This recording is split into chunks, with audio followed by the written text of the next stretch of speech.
Hello everyone. After we finished creating a basic floor plan, I'm going to show you how to design walls.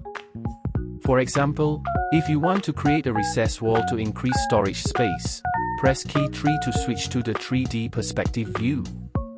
Then, click on the wall you want to modify and go to the decorative wall design section.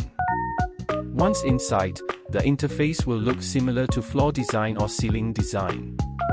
Press key T to align the distance from the outside, let's say 2 meters. The width of the recess area will also be 2 meters, and the height from the top will be 400 millimeters. After drawing the shape, press key R to draw a rectangle. Then press A to select 3 edges.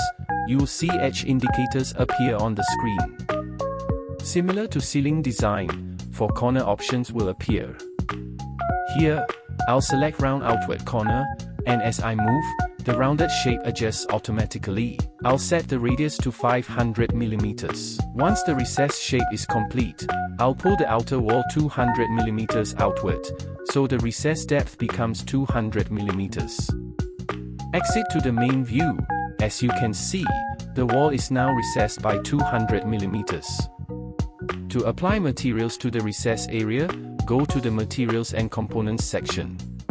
Click to browse a wide range of material options. For example, under wall paint, choose the one you want and apply it. After applying, press key M to pick the material and apply it to the surrounding edges. Right-click to close the command. Then, apply a different paint color to the outer wall, for instance, this one. Now you finish applying materials to both the wall and the recessed area. To exit, click the button at the top right corner of the screen.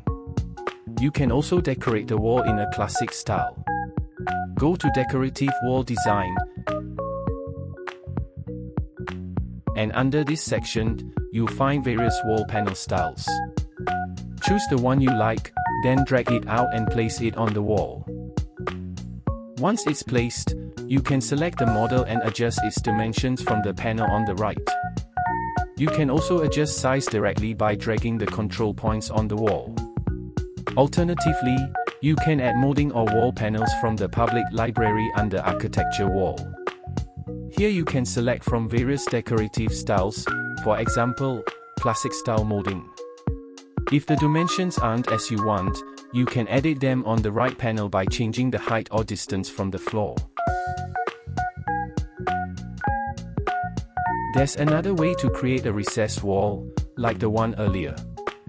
Go to the floor plan, select wall recess, click where you want the recess, and right-click to exit the command. Then adjust its parameters, for example, width 2 meters, height 2.2 meters, depth 200 millimeters, and distance from the floor 0. Return to the 3D perspective, and you'll see the wall has been recessed without adding extra wall thickness. However, note one difference: this method only allows rounded corners along a circular arc, not rounded edges on 2 sides like before. You can choose whichever method works best for your design. See you in the next video.